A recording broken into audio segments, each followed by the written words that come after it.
चला सुरू करा. अमित अमर विचार सोयाबीनवरून प्रचंड नाराजी आहे, शेतकऱ्यांमध्ये भाव नाही मिळत आहे. खरं म्हणजे तुम्ही जरा नरेंद्र मोदीजींचे 2014ची व्हिडिओ काढा, 2013ची फडणवीसांची पदयात्रा काढा पाशा पटेल बरोबरची. मला त्यांना विनंती करायची आहे फडणवीसांना, तो व्हिडिओ जरा 10 वेळा तरी किमान ऐका, रोज एक वेळ सकाळी बघा जरा.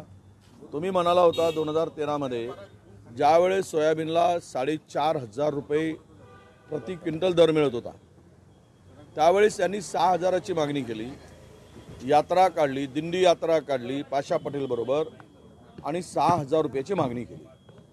10 वर्षांनी त्याच सोयाबीनला 3,600 रुपये 700 रुपये दर मिळत असेल तर का या शेतकरी यांची पूजा करणार, शेतकरी यांना मतं देणार, शेतकऱ्याचा उद्ध्वस्त करण्याचं पाप कराल? सोयाबीनला दर नाही, MSP दाखवतात. कालही नरेंद्र मोदीजी बोलून गेलेत चिमूरमध्ये, हम किसान के उपज को 2 गुना 1.5 गुना भाव दे रहे. काय भाव? अरे भाई, झूठ बोलने की हद होती है. खरं म्हणजे खरं बोलायचं, खोटं किती बोलायचं, तर बोलून गेलेत.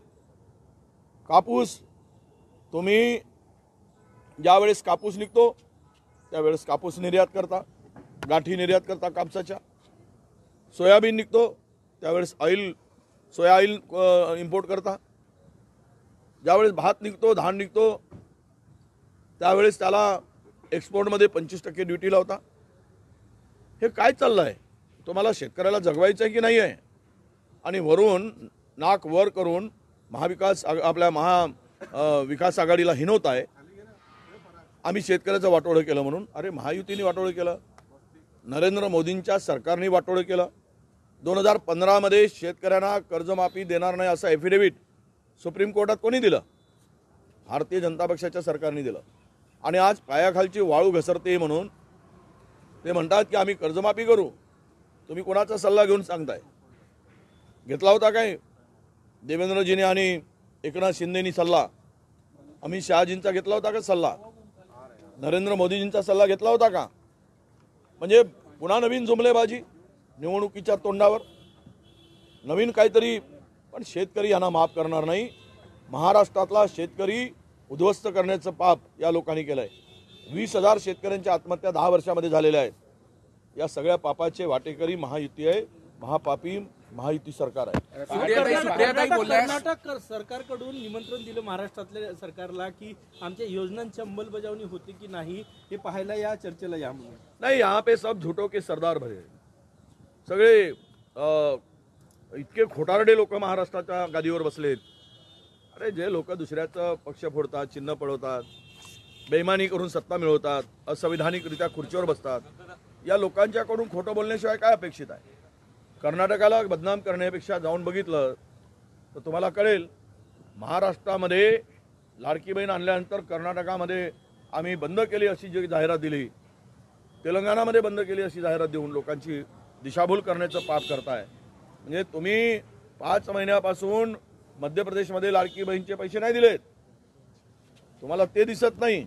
आणि दुसऱ्या राज्याला काँग्रेसला बदनाम करायसाठी दुसऱ्या राज्यामध्ये हे खोटं फेक नेरेटिव्ह यांच्या रक्तात आहे, हे दुसऱ्यावर आरोप करतात.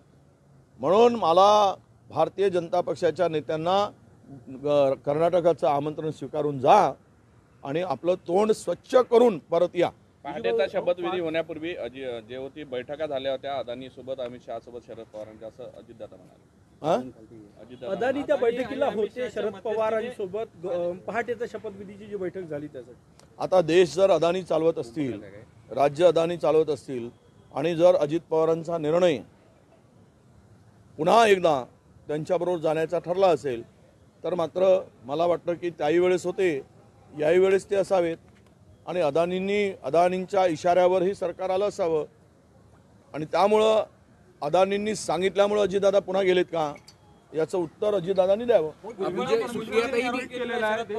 फडणवीसांनी एक ट्विट केलेलं आहे, त्यांनी म्हटलेलं आहे की 5 नोव्हेंबरला कोल्हापूरमध्ये त्यांच्या सुद्धा बॅगची तपासणी झालेली आहे. हे हास्यास्पद आहे. आपल्या इतरांच्या बॅग तपासून घ्यायच्या, मग आपल्या बॅग तपासून शोकेस दाखवायचा. अरे 10 बॅग हेलिकॉप्टरमधून एकनाथ शिंदेंच्या काढल्या गेल्या, त्यावेळेस का तपासणी झाली नाही? काय फॉरेनच्या टूरवर गेले होते एकनाथ शिंदे? एका दिवसाच्या दौऱ्यावर जायचं 10 बॅगची काय आवश्यकता होती? आणि एक बॅग उचलताना 2-2 जण लागतात काय? 2 बाजूला पकडायला बॅग, त्या बॅगमध्ये काही कापड असलेली बॅग 2 जण लागतात? हे आता गडकरीजी म्हणालेत, फडणवीसजी म्हणालेत आमच्या बॅगा तपासल्या, तो एक दाखवण्याचा सोंग होता. त्यांनी पूर्वीच प्लॅनिंग करून दाखवलं होतं. त्यामुळे मला वाटतं की त्यामध्ये बोलण्यामध्ये काही तथ्य नाही. सुप्रियाताई म्हणाल्या की देवेंद्र फडणवीस यांच्यावर सुप्रियाताई म्हणाल्या की देवेंद्र फडणवीस यांच्यावर केस करील. सिंचन घोटाळ्याची जी फाईल होती ती त्यांनी घरी नेली होती. सर, जो ज्यादा खाएगा वो भाजप में जाएगा, ही म्हण आता प्रख्यात झाली आहे. त्यामुळं भ्रष्टाचारांना थारा द्यायचा आणि भ्रष्टाचारावर बोलायचं हे दुप्पट्टी भारतीय जनता पक्षाचे, त्यामुळे त्यामध्ये तथ्य नाही.